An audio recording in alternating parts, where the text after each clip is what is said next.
and welcome to Supervisor Kathryn Barger's weekly Altadena Community Meeting.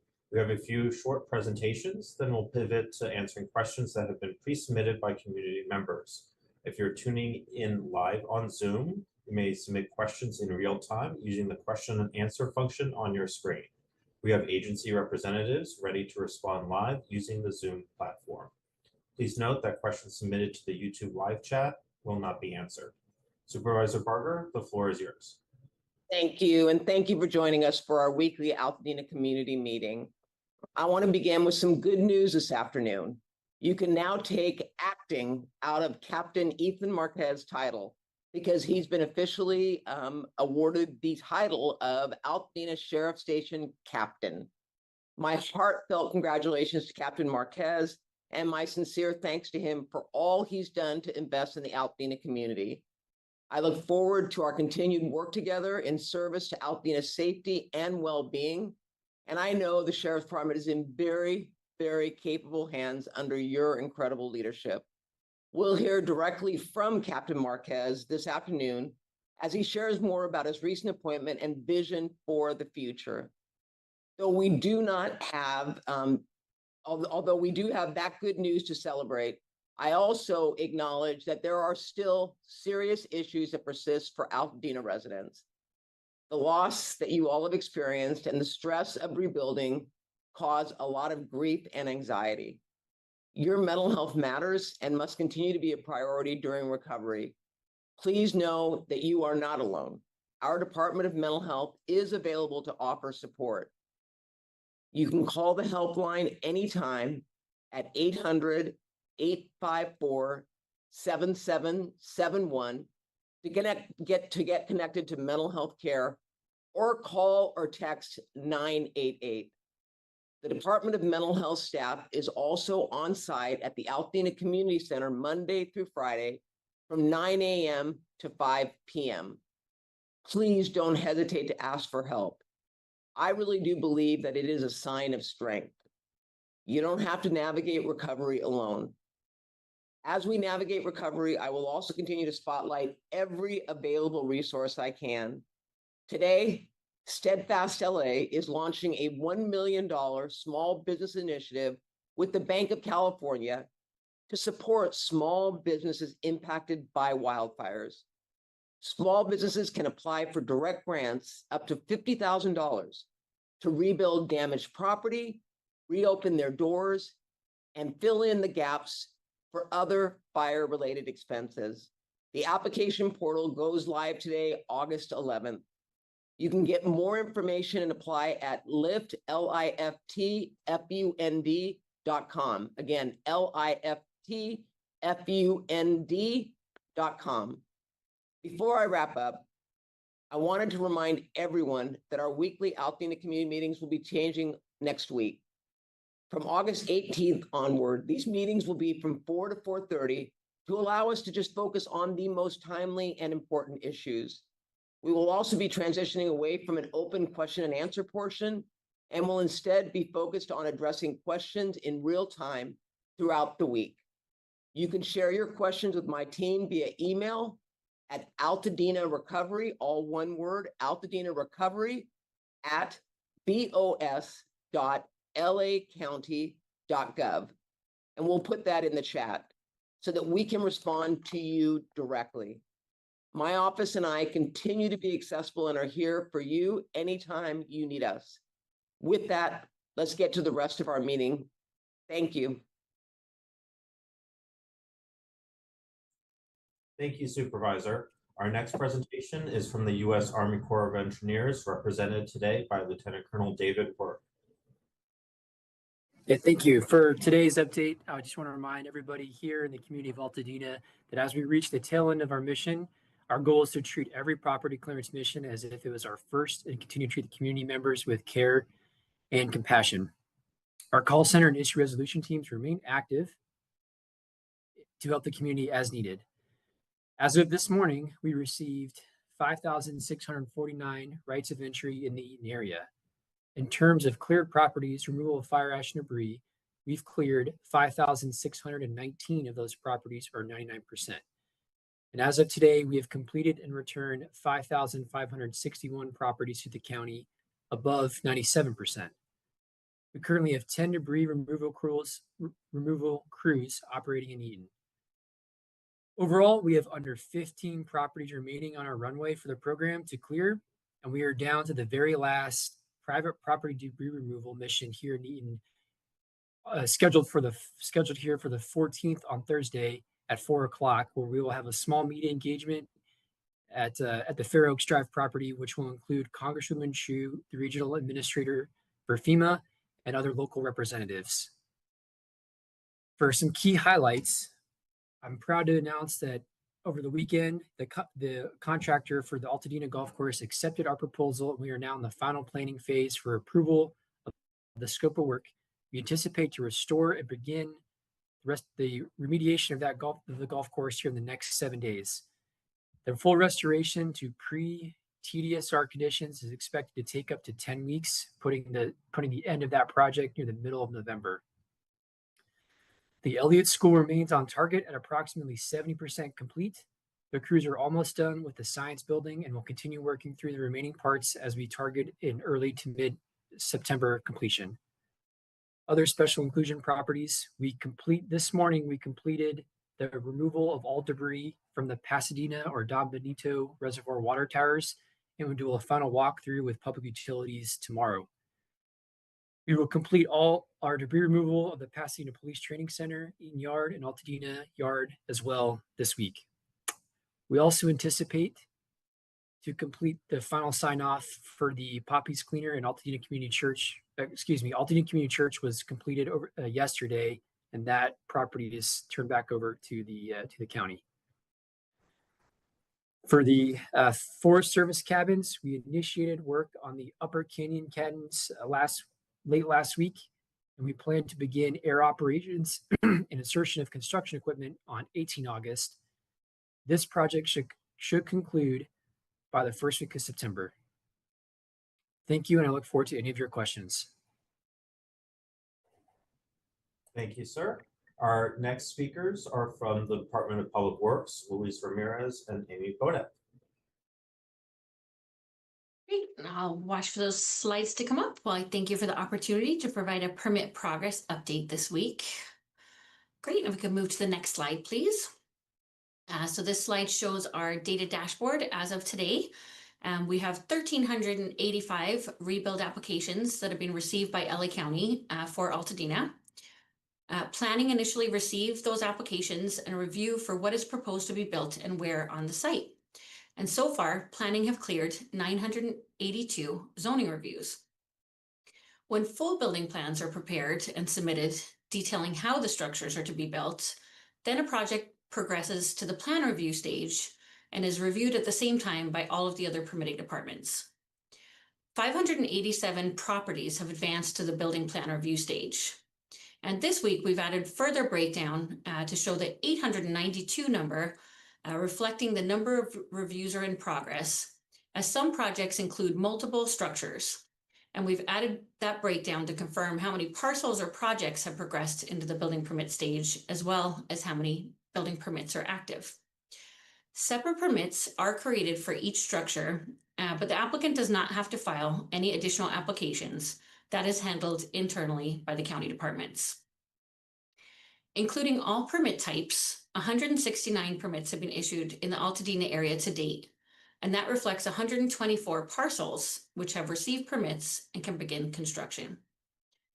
In the permits issued box, permit types issued in the middle, you can see that a total of 128 new residential units have been issued, including single-family homes and accessory dwelling units.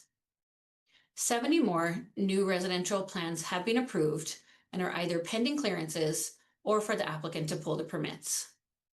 As a whole, we've been averaging 62 business days from initial submittal to permit issuance for new residential projects.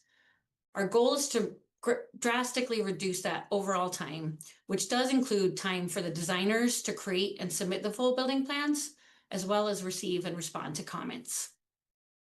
We remain committed to expediting approvals, and our commitment is that rebuild projects will be reviewed within 10 business days for initial reviews, and 5 business days for any additional reviews. And if you could go to the next slide, please.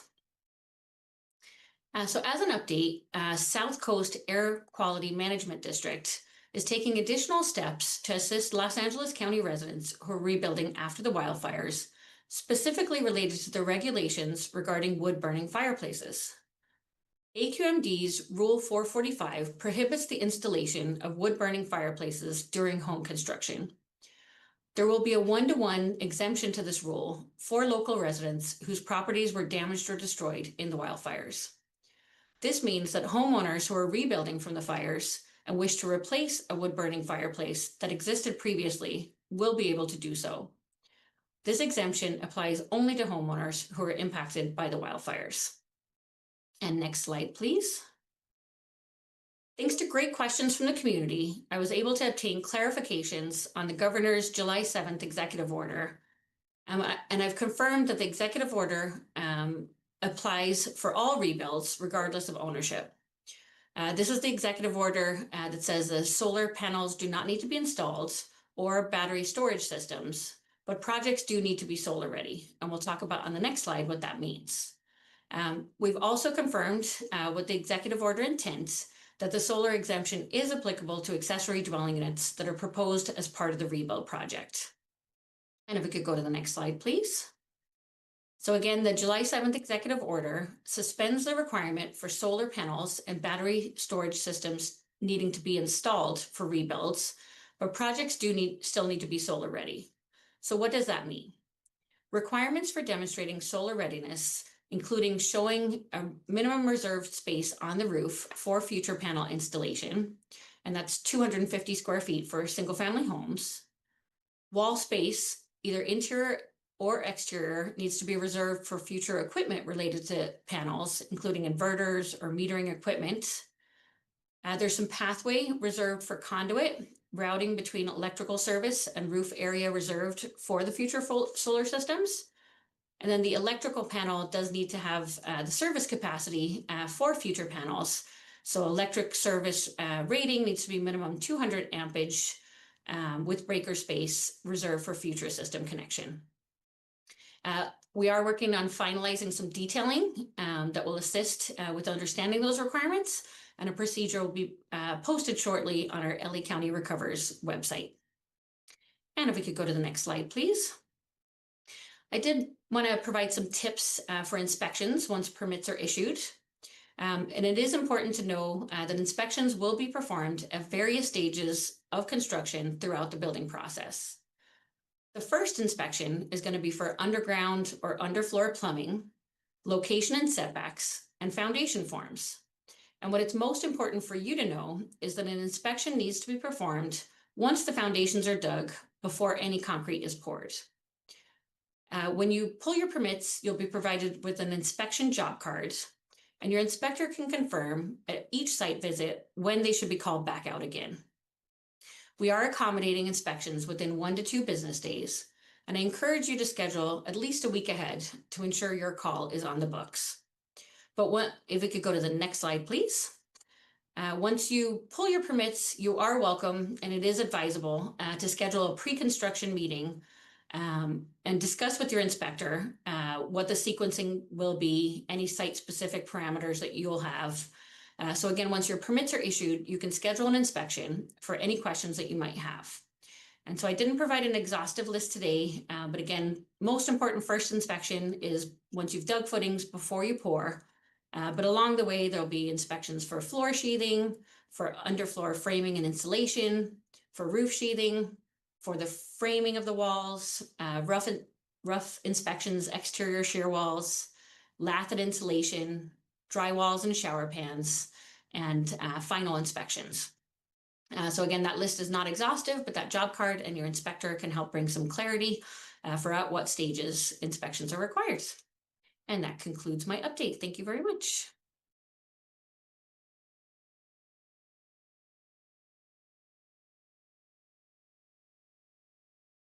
Thank you. Our next speaker is from the LA County Sheriff's Department, Captain Ethan Marquez.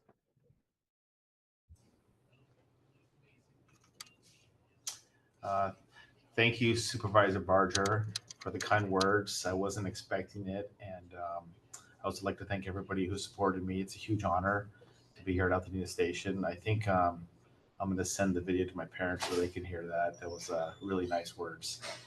At Altadena, my ultimate goal is for the Altadena residents to see Altadena Station as a community partner and not just a law enforcement agency. So we've been working on a lot of things and that are kind of out of the scope normally what law enforcement gets involved with. But this is one of the things I want to talk about. If we can pull up the next page on the, there we go, the trespassing mitigation and the fencing operation that we're doing. I've talked a lot about in the past few weeks about our fencing operation. Some of the things we're doing to help out the residents here. We partnered with a number of different organizations, Team Rubicon, the 5th District Supervisor's Office, Altadena Town Council, Altadena Rotary, the Pasadena Unified School District, Home Depot. I thought it was Lowe's, but it actually turns out to be Home Depot. And they provided enough fencing for 200 homes. We're trying to get them to up that right now because we're getting a big list to increase the future donations. If we go to the next page, we just posted this to our social media page. So you can go into our social media on Instagram or Facebook, and you can find this link. Click on it, and then if you'd like to sign up for the temporary fencing to help keep trespassers out or squatters out of your property during the rebuild, you can go and it's a few questions. It just takes a few minutes, and you can send that to, and that will go to the organizations at Team Rubicon and the different organizations that are setting up who's getting the fencing. We are not deciding who gets the fencing. Those organizations will be doing that for us. Go to the next page, please. And then this is some of our community events. I know I've talked about it in the past. The bus pool is going to be happening on the 23rd of August in the morning, Saturday. That's going to be happening at the First City Credit Union on Woodbury, 500, I think it's West Woodbury, right next to Lincoln in the back parking lot. And there's going to be a lot of people there. The supervisor will be there. The sheriff will be there. The DA will be there. And there'll be some news stations as well. We're pulling a bus across the distance, and that's going to be done to raise money for Altadena to help with the rebuild. And we're really excited about that. And of course, I keep bringing it up, but it's kind of a distance away, the 10K, 5K through Altadena on January 4th. But that is also another fundraiser for Altadena residents. And outside of that, unless there's any questions, that's about it for my update. Thank you, Captain. Our next speaker is from the Department of Mental Health, Dr. Lisa Wong. I just want to thank Chair Barger for having us join today. As we know, mental health issues have been a very significant issue related to the fires. There was a recent CNN article that came out talking about the fact that the fires are not relegated to just the initial impact that we saw, the initial loss of life, loss of property, but there are many other ripple effects coming out of that. And I think as we get farther from the initial incident, we begin to see more and more of that. And a lot of those issues are really around mental health as people cope with the loss, cope with the changes in their lives. So there have been several ways in which the department has been trying to respond to this. We continue to provide support at the Survivors Center in Altadena. We've provided training in the form of Train the Trainer on psychological first aid to 75 individuals so far. And the next one is going to be scheduled on August 14th. We hope that people will be able to join us there. And additionally, there will be a training on August 15th in Spanish. The goal really is to conduct additional trainings in the community in the upcoming months, because we feel this train the trainer model is so important, because it's not just then dependent on what the Department of Mental Health or other mental health professionals provide, but it allows people to really take it into the community, to take it to your church, to take it to your neighborhood group, to take it to your family. And I think that skills that people get from psychological first aid are really applicable to what people who have survived these fires have been dealing with. We have also participated in a lot of events in the community, including back to school events. And the plan is to open the Resiliency Center in the near future to provide brief therapy, support groups for all ages, and other services to ensure residents deal with the trauma suffered by the wildfires to avoid higher levels of care. And, primarily we want to support people in dealing with stress, anxiety about the future due to delays on approvals from insurance, FEMA, et cetera. The Department of Mental Health typically is not serving this population, as a lot of the population are privately insured, but we wanted to make sure that people had a bridge, while they're waiting for the ability to access mental health care through their managed care plans and other private insurance sources. We also provide psychological first aid at Loma Alta Park 3 times a week now. This free presentation to community members will cover how to manage psychologically after a disaster. Classes include mindfulness exercises, informational instruction, and also discussion, which is similar to kind of a group therapy format that we're doing. It's open to all on a first come, first served basis, and then referrals are made when we come across folks who may need a little more help or are asking for one-on-one sessions. So this will be operating July 15th through November 29th, and it's on Tuesdays from 5 to 6:30 p.m. and it's Thursdays 12 to 1:30. And then Saturdays, 12 to 1:30 at Loma Alta Park Multipurpose Room. We really hope that people will join us to take advantage of this opportunity. But we recognize that, people seek help in different kinds of ways. And sometimes coming to a group is not what somebody is comfortable with. So we have a lot of other resources in the departments that people can access in different ways. For instance, we have 2 directly operated clinics. So if people feel more comfortable walking into a clinic for help, we have one that's in Arcadia and one that's in West Covina, or Covina rather. And then you can also visit our website at dmh.lacounty.gov for more information about what resources are available to help you and your loved ones.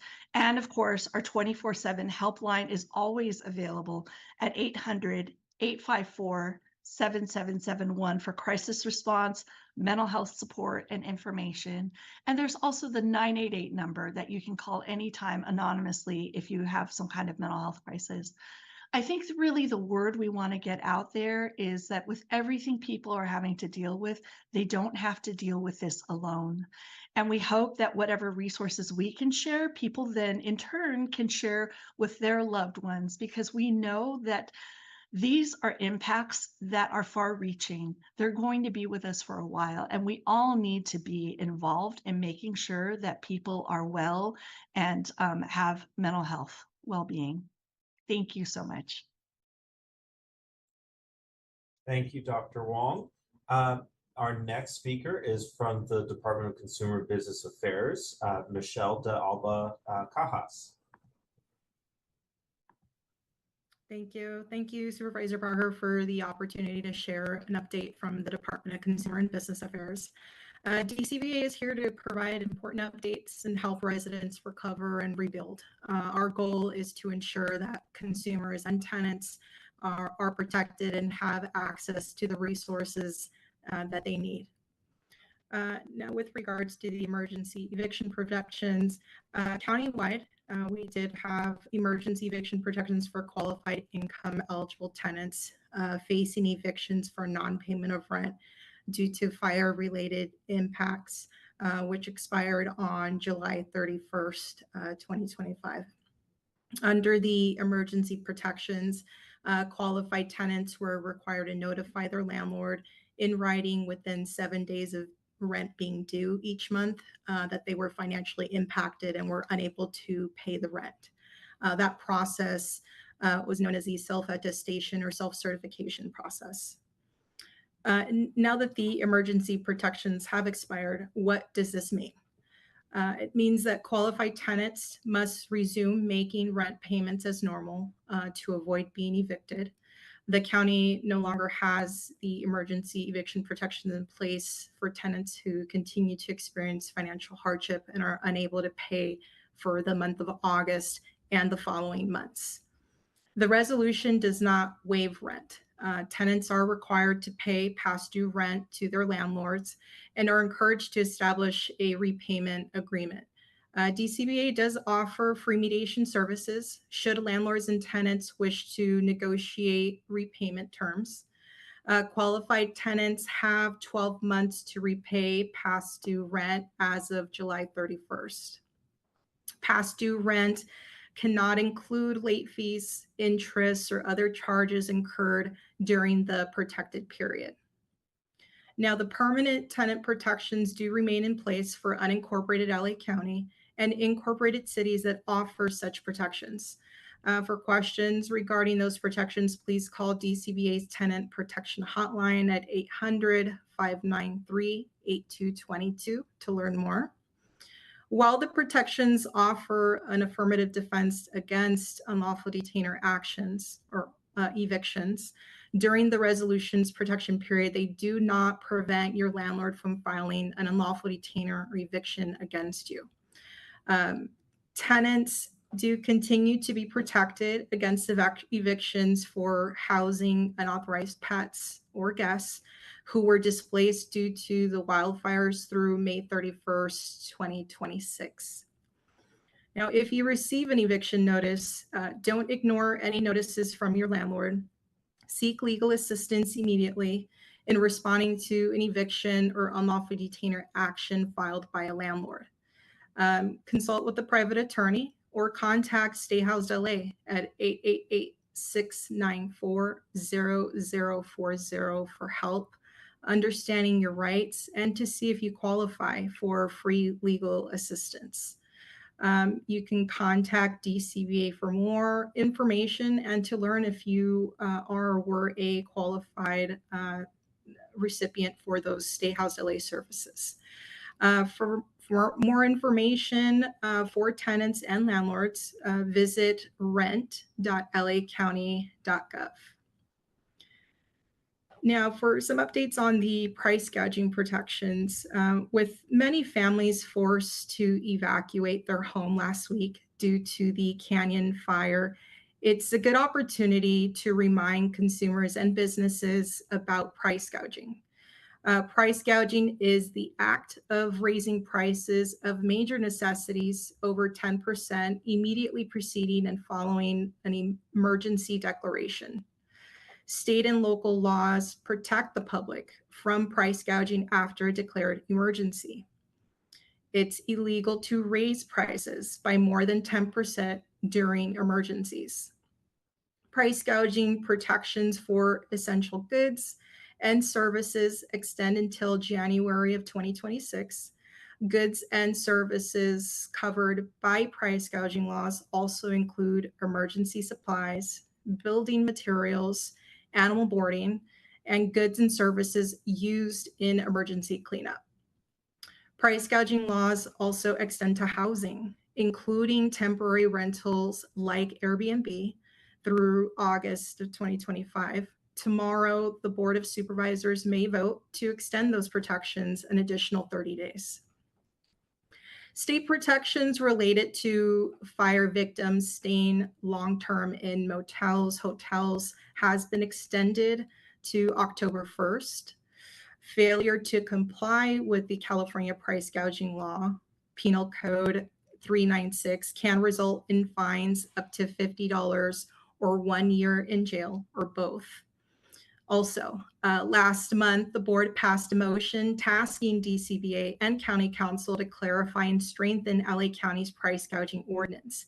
DCBA will have the authority to cite and issue fines and penalties for violations of the price gouging ordinance or failure to comply with an investigation.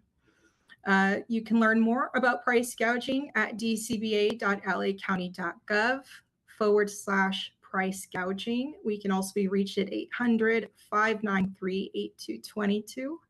And that completes today's updates from DCBA. Thank you. Thank you so much. We will now transition to the question and answer portion of our evening. We'll first answer questions submitted ahead of today's community meeting. If you're watching this in real time, you may submit your questions in real time in Zoom using the Q&A function at the bottom of your screen. If you're watching on YouTube and would like to ask a question, please switch to the Zoom platform using the QR code on your screen. Our first question today is for SoCal Edison. Will SoCal Edison be providing temporary power poles bordering the edge of the National Forest?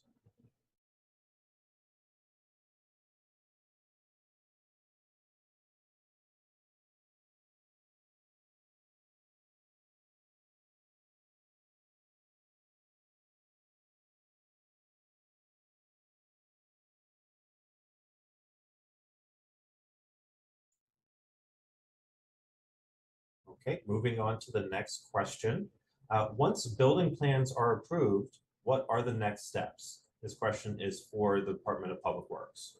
Great, I'll take that one. And I will say that while your plan check is being resolved, you do receive an agency referral sheet when your plans are screened. So as your plans are being reviewed, it's advisable to obtain the necessary agency clearances. The various county departments, we will refer internally, but there are some external agency clearances that are needed. For example, all rebuilds do need a water will serve letter and currently a fire flow availability from your water purveyor. And so we do have one pagers on what a will serve letter is, why it's needed, and how to obtain it. Those are on our Road to Rebuilding page on the LA County Recovers website. I will also include those instructions with your agency referral sheet. For projects that add over 500 square feet of habitable space, there's a school district clearance that's required. And so again, as the plans are in process, I recommend working on securing those agency approvals so that once the building plans are approved, we can verify the agency clearances are obtained and then issue the permits. And once you issue your permits, again, the first inspection that will be required is after you prepared your site, dug the footings before you pour any concrete so that we can see those depths of the footings and the rebar inside. And again, once you've pulled your permits, you are welcome, and it is advisable to schedule a pre-construction meeting with your inspector so that you can discuss your project specifics and you can meet with the inspector on site, or certainly they are available in the Altadena One-Stop Permit Center. But again, once you have pulled your permits, the next step would be calling for those inspections. And again, I do recommend scheduling those a week in advance, but we are accommodating those within 1 to 2 business days. So thank you for that question. Thank you. Our next question is for the California Department of Insurance. Can an ADU be built in order to qualify for extended insurance coverage and to ensure that my property's market value is the same or higher? Thanks for your question. My name's Destiny. This sounds like something that should be discussed directly with your insurance agent. So if you're considering changes like adding an ADU instead of rebuilding the same structure, your insurer will need to be involved to determine what's possible under your policy. So we could also use, a bit more clarification on your question. So please feel free to give us a call at our 1-800 number. It's 1-800-927-HELP or 927-4357. And you can speak to one of our insurance experts that can assist you. Thank you. Thank you. Our next question is for LA Fire. There are 2 fire hydrants near my home, but neither are functional. Who can I contact to have them fixed before another fire occurs? Hi, everyone. So this is Chief Yanagisawa from LA County Fire. The hydrants in front of your house belong to owned or operated by the same water company that provides water to your home. And if they're out of service, you have 2 options. Number 1, you could look at your water bill and contact the water company and ask them to come out and inspect the hydrant and repair it if necessary. The other option is to contact your local fire department, fire station, and the captain at that station can contact the water company and have them inspect and repair the hydrant as well. Those are the 2 main options. There's 5 water companies that serve the Eaton Fire rebuild area. They are Las Flores Water, Lincoln Water, Kinaloa, Pasadena City, and there's one more, and I just can't remember the name of it. Oh, Rubio Canyon. Thank you. And so those water companies are there. They have been extremely responsive and want to help rebuild the community. They do have certain parts of their systems that are under repair at any given time. So we are notified when that happens. That in that way, the local fire stations know where those outages are and can make adjustments to be able to fight fire if there happens to be another one.